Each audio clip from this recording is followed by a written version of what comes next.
everyone, and welcome to this Video Some Frontier video. My name is Jay Wakefield, and today we're going to be taking a look at the Dell Latitude C610 here. Now, as some of you will know, this is a special machine to me. It was bought for me by my parents for Christmas back in 2011. It's 4 Christmases ago now. It's gonna be coming. Gonna be 5 Christmases this year, and it doesn't seem like yesterday that I actually took delivery of this machine. But yeah, I've tried to keep it in the best condition that I can, and I mean, it's mostly in good condition, but there are a couple of marks of wear, and looks like someone, I don't know if they tried to write on it, or they just kind of scored out on the lead. They scored out the lead with a blade or something, or what have you. But and there's a wee bit of some sort of residue or scratch or something there. But you know what? I reckon I could get this off with a magic eraser. Apart from that, the machine itself is in good condition. If we take a look, we see that the hinges hold very well, actually. Keyboard is still quite nice to type on. Mouse buttons are good. Now, I have upgraded this machine a wee bit over the years. I mean, when it came to me, it had a straight CD-ROM drive, no burning capabilities, no DVD reading or writing capabilities of any sort. It was just literally a point-and-shoot CD-ROM drive. It had 512 megs of RAM and a 20 gigabyte hard drive, and it came to me with Ubuntu. I think it was Ubuntu 11.10 pre-installed, which had literally not long since came out. And, yeah, Ubuntu 11.10. And, that was pretty good, actually. It was, pretty good fit for this machine, actually. It ran really quite well, as I remember. Of course, as times went on, I've added things to this machine. I've been given things for this machine. I've got a zip drive for it. I've got a floppy drive for it. I was given a CD writer, but I put a DVD-ROM in it, I think, at some point. Now it's got a DVD-ROM CDRW combi drive. The hard drive size went up originally to 40, and I believe it now has an 80 gig drive in there. And to be honest, yeah. Also, it has Wi-Fi. Yes, believe it or not, folks, this Pentium 3 machine will take a Wi-Fi card. It has the antenna, it had the antenna for it, and it had a spare mini PCI slot. So, I installed a Wi-Fi card that was not from Dell, it was from Acer, and that's kind of driving my OCD a bit crazy. So what we're going to do, actually, also the operating system, I've always meant for this to be a Windows 2000 machine. Well, actually, no, I didn't. I tried a bunch of different versions on it. I tried ME on it. Not really the best fit for this machine. Tried 98 on it. It works well. But, for the most part, this has been a Windows 2000 machine. And that fits it like a Speedo, if I'm honest. It is just a Windows 2000 machine. That's all that really can be said about it. A lot of people would expect it with Windows 2000, even though it will have been available with Windows XP. But, yeah.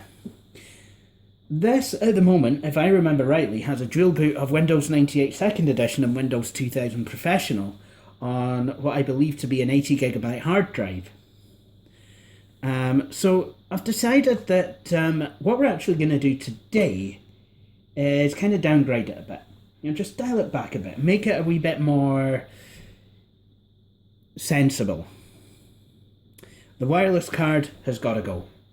But I will keep it around because, you know, I have I have at least one computer that probably could make use of it. And the hard drive, if it is an 80 that's in here, I'm going to replace that with a 40. And for the operating system situation, I'm just going to install Windows 2000 and be done with that. I have enough, I have a lot of Windows 98 machines, so really this doesn't need to be one. So, let's get started. What I'm going to do is, well, first of all, I'm going to pull out the hard disk drive and see what it is. The hard disk drive is in this bracket here. So literally I just need to pull this down and then pull it towards me, and out comes the disk drive. Yeah, I'm just gonna... Oh, what do you know? It's actually a 40 gig. Oh well, that made my job easier. Yeah, don't need to do anything with this machine. So the hard disk drive can literally go back in. But just to kind of show you how it all fits, there's two screw holes on the bottom of this disk drive, which I've used to secure the actual hard disk caddy cover to it, and that slides up and down. So it's like you put it in, and then you push this up and it clicks into place. Now on this end of the drive is an adapter which lets it actually, you know, that converts the pins to these strips, which actually then allows a hard disk, you know, to connect to the interface inside this machine. So yeah, literally all I need to do now is just slide that hard disk back in, and then I just want to push it in, and then it clicks, it's locked into place, and then just literally push this up.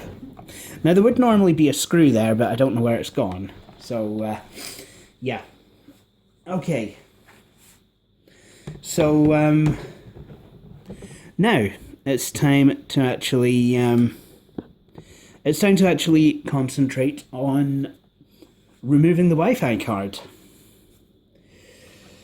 And this machine has so many stickers on it, it kind of looks like what my bedroom wall did back when I was in primary 2, with all the stickers that I used to get. Although let's be honest here, I did also find that my name was on the naughty board at school quite a lot as well, so yeah. I was a... yeah.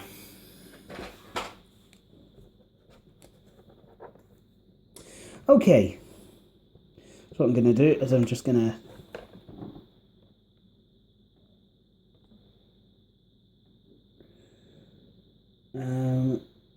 Yep.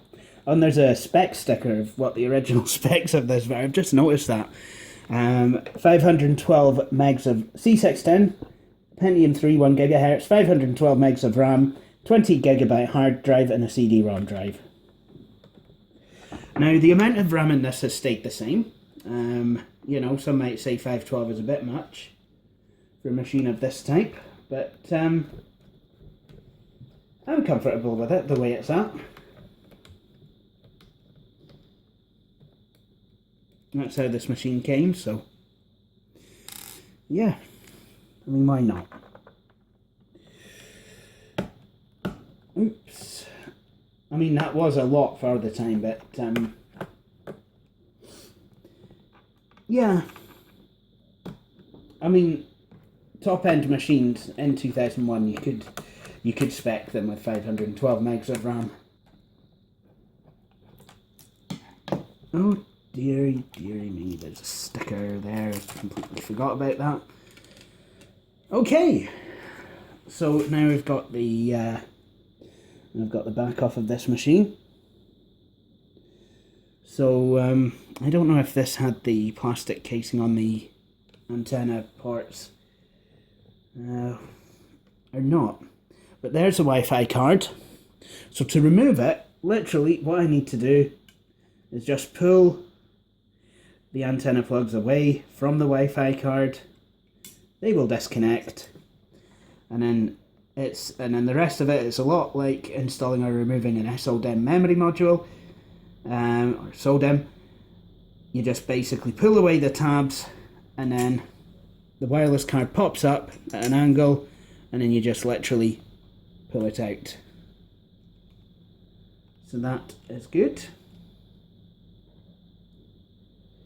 It's absolutely fantastic. So now all I need to do is just kind of put this cover back in place, drop it in, and then redo the screws.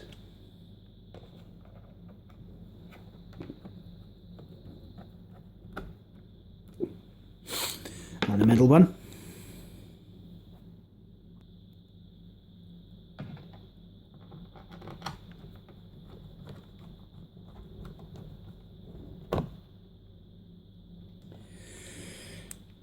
Excellent.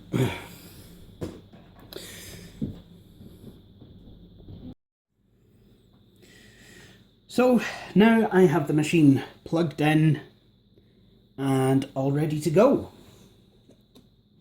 So we're going to install Windows 2000, and as we're doing that, we may as well install it from a Dell OEM CD.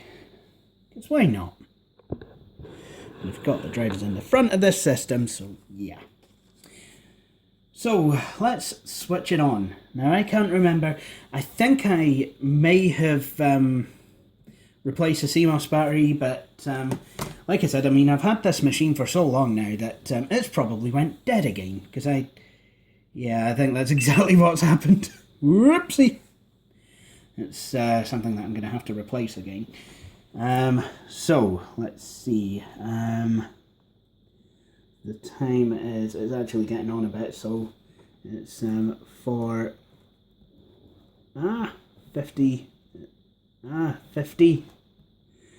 in the morning, February,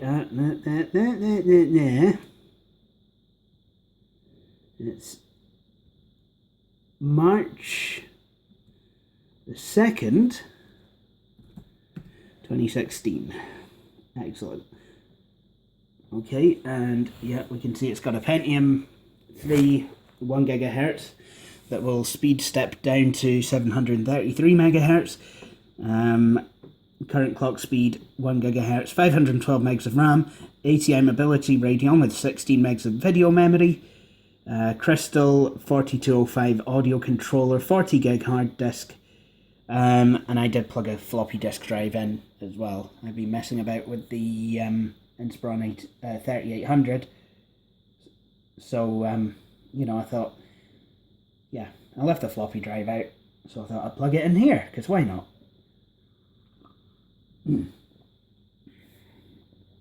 Diskette drive B is not installed, and in the modular bay there's a CD RW/DVD combo. Excellent. And if we boot into this machine, we see that it's running Windows 2000. Well, this is interesting because it's running Windows 2000, but it doesn't actually look like the version of Windows 2000 it's running has even been configured. So yeah, I don't know what is with that. I don't know if it was a fresh install. I can't remember what I was doing the last time I used this machine. I don't know if I yeah, I don't know what I was doing. Obviously it's registered to me and it's not been on the domain. I'll type my password in and see what's going on. Right, I think I know what's happened. I think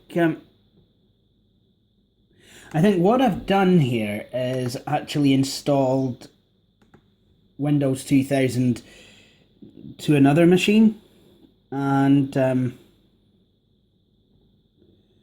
Theros client utility.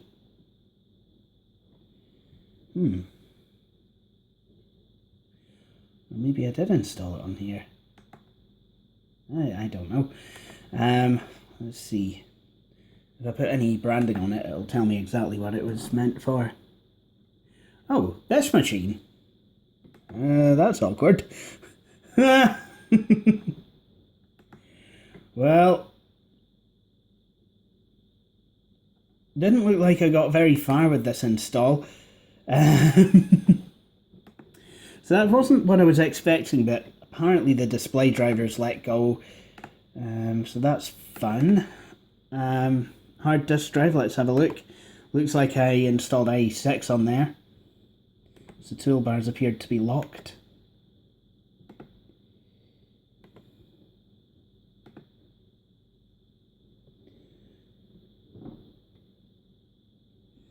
Yeah, so I think this is actually... Yeah, I think I might have started this particular kind of a project a while ago and never got around to finishing it. So, you know what? We'll do that now. We will continue and we will do that now.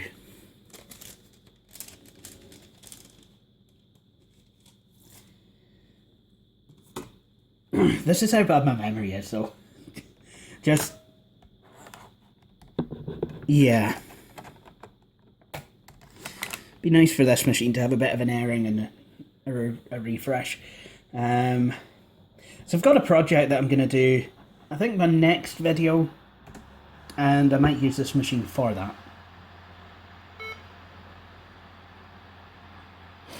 And in any case, I mean, I don't know if I did so before, but oh, that was a very healthy sounding noise. But I will certainly see about installing, yeah, I don't know if I installed using a Dell OEM disk. Not that I think it makes the slightest bit of difference with the Windows 2000 disks.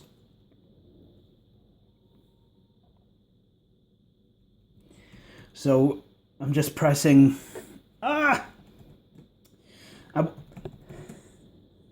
was pressing F12 to boot, and then I accidentally hit the delete key, and then that just kind of cancelled everything and just booted from the hard drive. Good. Now we're going to boot from the CD, DVD, CDRW drive. What is it doing? Dell, what are you doing? Dell, stop!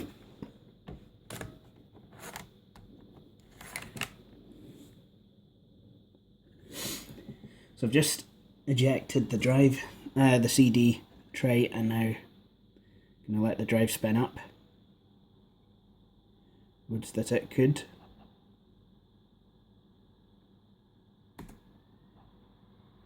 There we go. Alright, so I will let this load up. Well guys, it's the first casualty.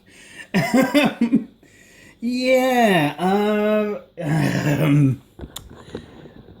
this drive has developed quite a comical malady. You see, you might realise that the spindle slash kind of mounting thing for the CD-ROM drive doesn't actually look like it's supposed to.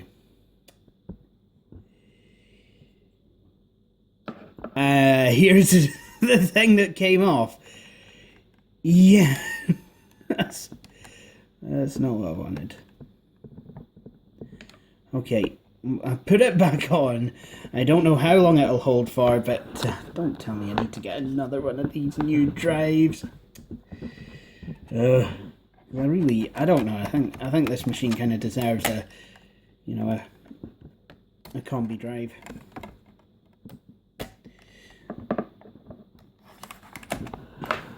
I mean, that seems to be holding, but who can say what's going to happen at high speed? That wasn't supposed to happen, but it did anyway. The joys of working on old computers and mechanical things. If it's got a moving part, it probably can and will break. This is why so many people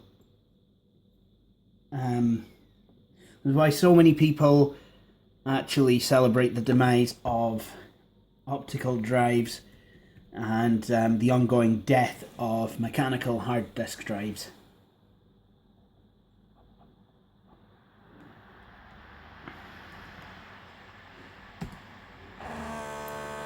Oh shit, that's... I think this drive is quite possibly toast.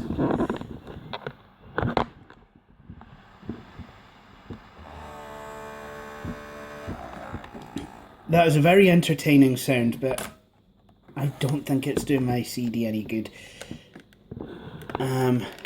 Yeah.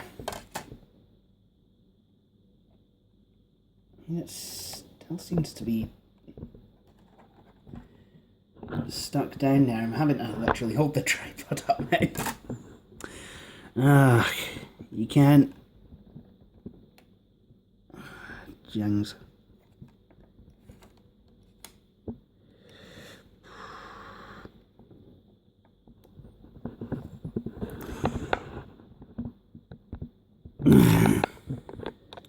Well, sad to say, I think this drive has spun its last. It is a real shame. Then again, while it might look all nice and shiny at the front, yeah, the condition of this metal leaves a fair bit to be desired. Here's a straight DVD-ROM drive. That'll go in it for now. That'll do. I'll just pop one of these in.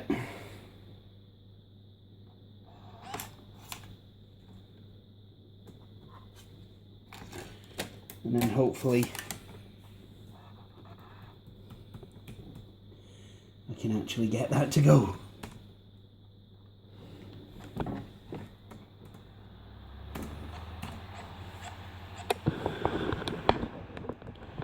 Yep. And I think that sounds like it's working a wee bit better. But yeah, that's a bit of a shame about the other drive because I don't really have an abundance of these Dell C series optical drives. I really don't. So I guess for this drive it's a case of rip in peace, as Jack would say, Jack Stavros. Yeah.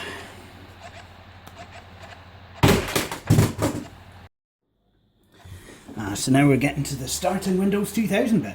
And look! We're in setup! Without the CD-ROM trying to make a bid for freedom. So we're wanting to set up Windows now. I don't want to repair that. What I will do, delete the partition, L, make a new partition, and then format the unpartitioned space using NTFS. Great. Now this will take quite a while to fully format, so I'm going to go away now and do some stuff. Yay, we're already at this part already, yay! Set rep. I basically had a shower, so now I feel all nice and clean.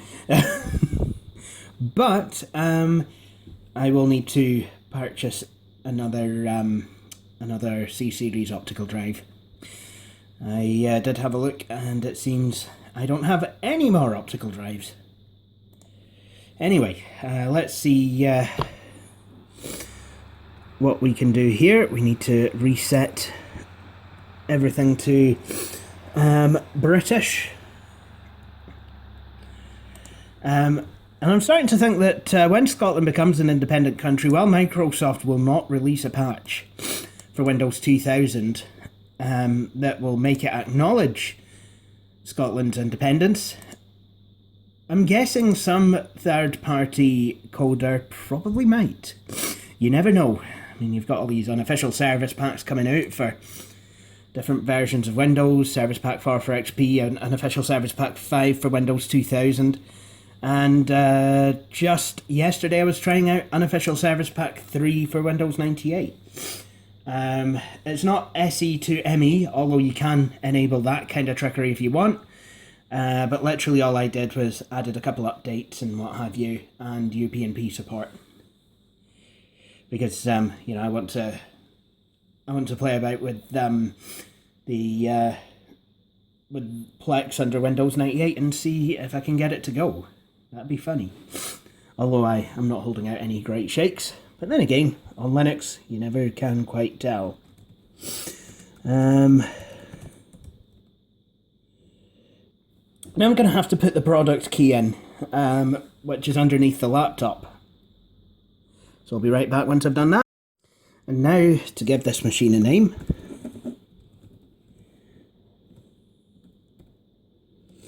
And an admin password.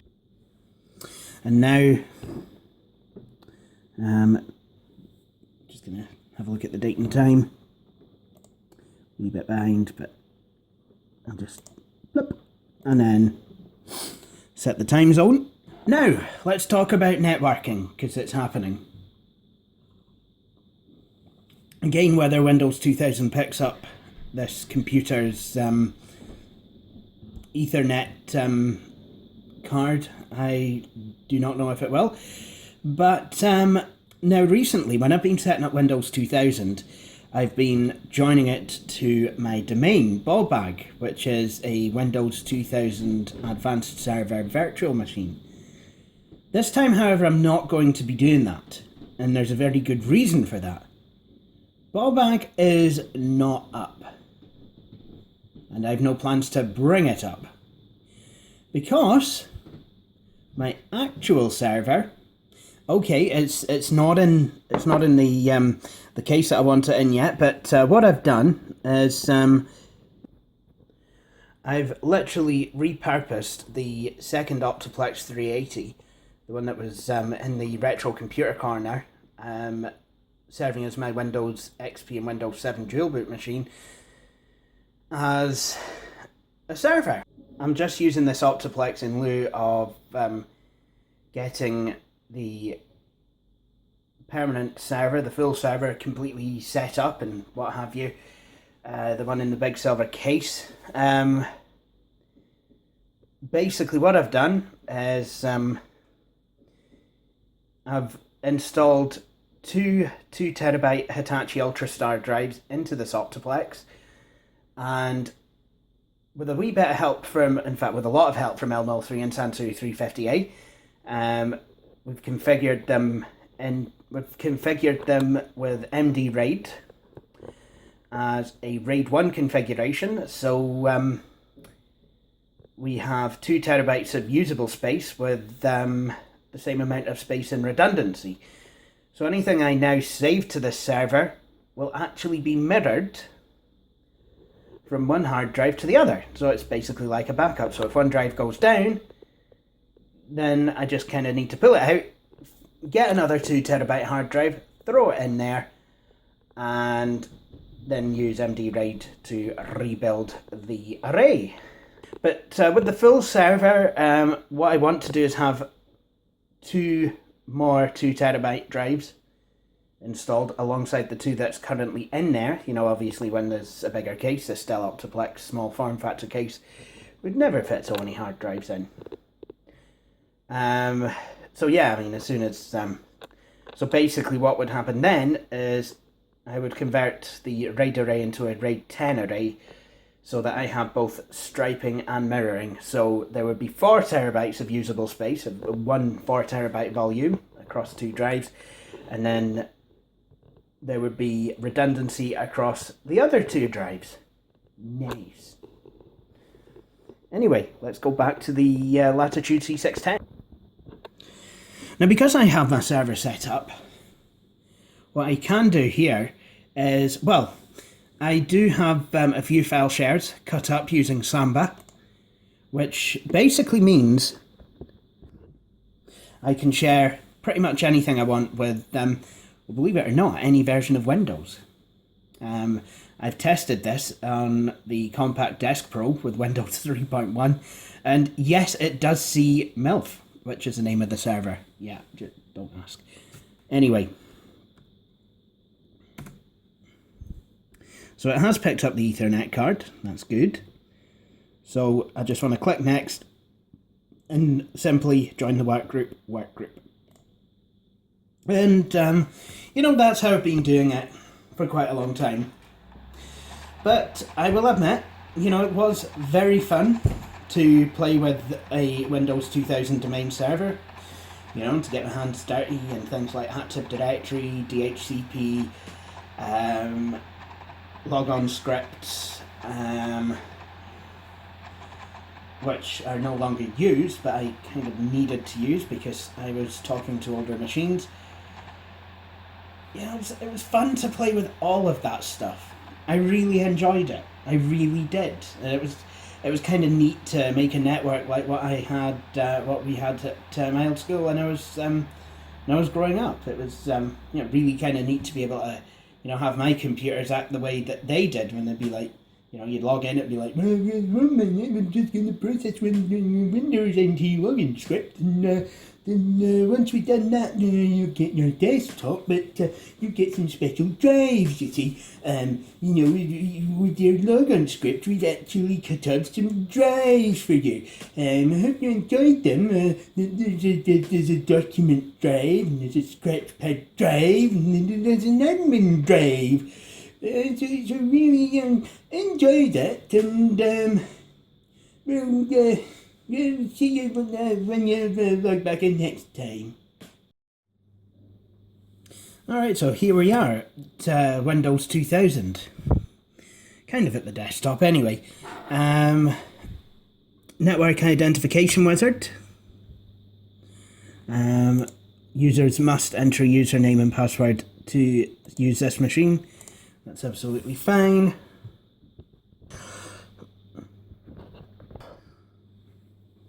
Okay, so that's Windows 2000 loading.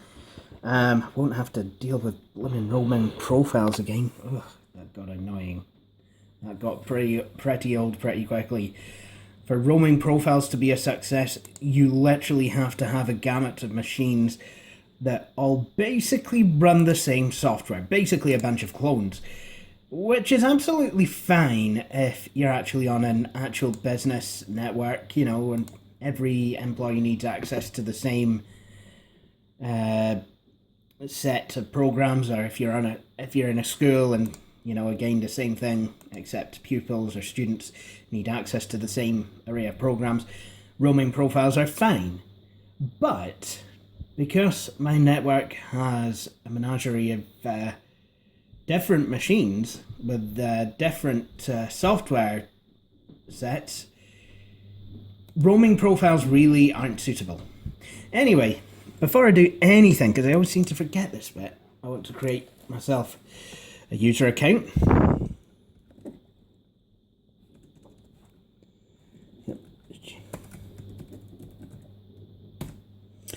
Okay, gonna type a password in.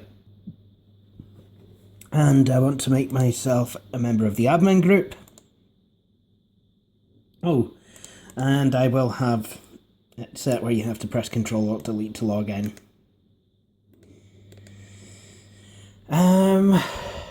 Right.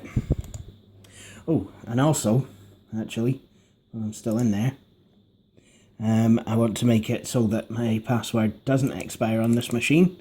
So to do that, I go to Administrative Tools, Computer Management. There we go. Local users and groups, users, J. And I can have it set to all kinds of things. User must change their password at next logon.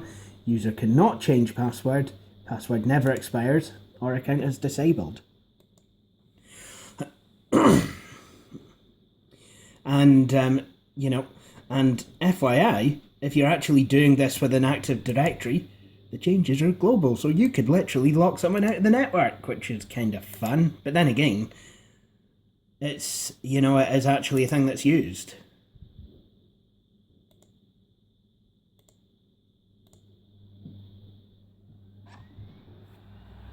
It's actually, you know, there's a lot of reasons why you might want to, sanction someone, let's say, by taking away computer access privileges. And it's definitely the sort of thing that goes on in schools. Anyway, I am just going to log in as me, and then we'll get started. Brilliant. So the first thing I want to do is map me some network drives.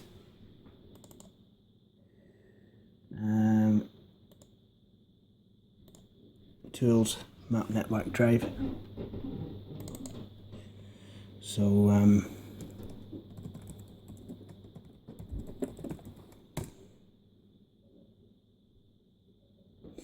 there we go. And I want to map a couple more actually.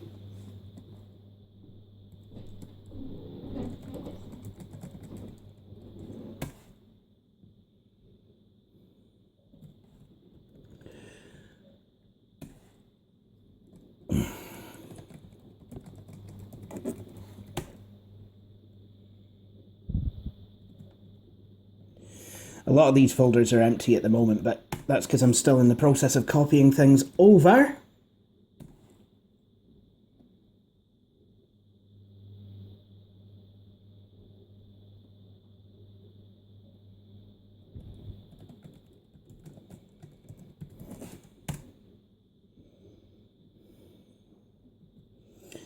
Installs, music, pictures. And you know what? For the hell of it, let's copy over the videos. Not that I'm going to be really using that much on here.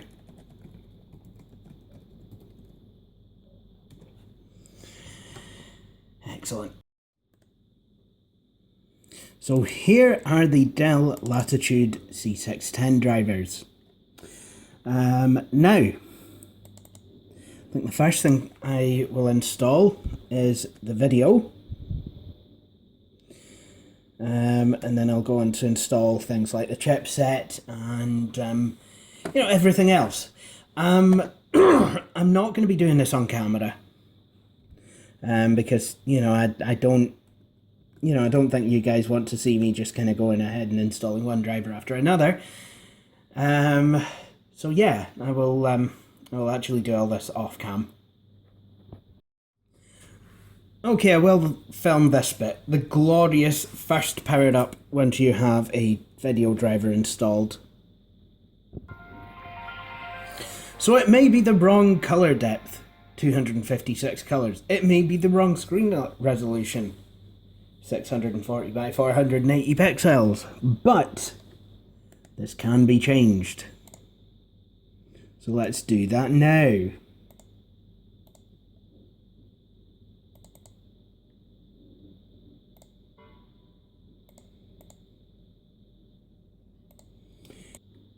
And what I will do now, because the screen resolution is quite a bit higher, is I will change my mouse pointer to black extra large so that I might actually have a fighting chance of being able to see it.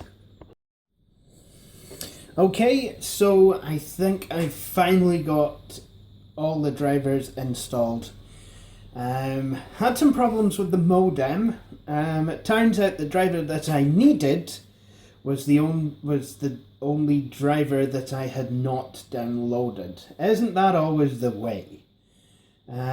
So basically, I mean, I always forget what modems are in these blimmin' things, and when Dell offers a computer with a raft of all different kinds of modems, it's kind of like, which one is it?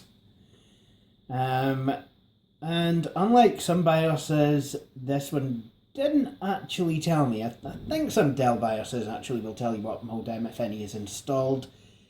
This one doesn't. So yeah, I had to kind of figure out that one for myself, but yeah, basically a case of trial and error.